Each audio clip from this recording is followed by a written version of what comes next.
With the taste of your lips, I'm on a roll. You're toxic, I'm getting under me. I'm on a roll. I'm addicted to you. Don't you know that you're toxic? So I'm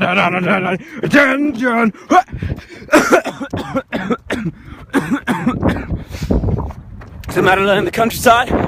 Been here for a bit too long now. Starting to go a little bit nap. Haven't any coffee or food for about 4 hours. I'm a bit worried that essentially I set off on what is actually about a 10-hour walk at about 3 or 4 p.m, which is a bit stupid. So I've decided that from now on I'm going to try and jog for a bit. Lost a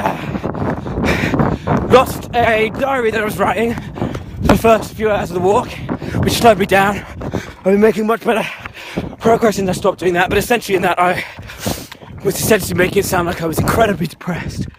And so if anyone finds that lost on the cliff path between Seaford and Beachy Head, a famous suicide hotspot, for those who don't know, they will almost certainly think that it was dropped by someone who did go on to kill themselves. And because I wrote my name on the front, if they hand that in to the police or anyone, they'll be able to find me. It definitely said things in there that I'd rather people didn't see unless I published it on the internet.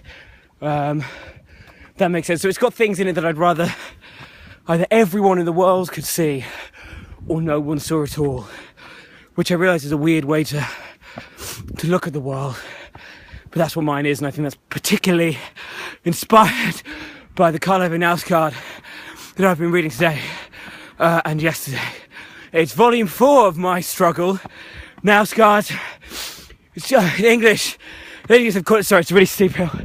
In English they've called it Dancing in the Dark. I have no idea. Sorry.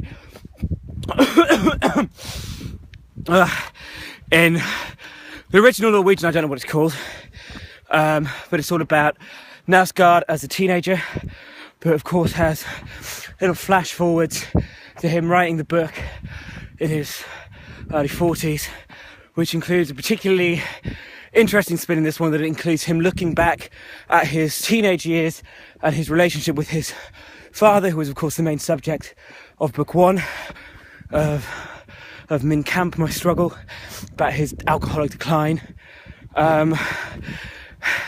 Whereas in this, after the guy died, Knausgaard and his brother found a lot of diaries / notebooks that belonged to their father sort of during this period.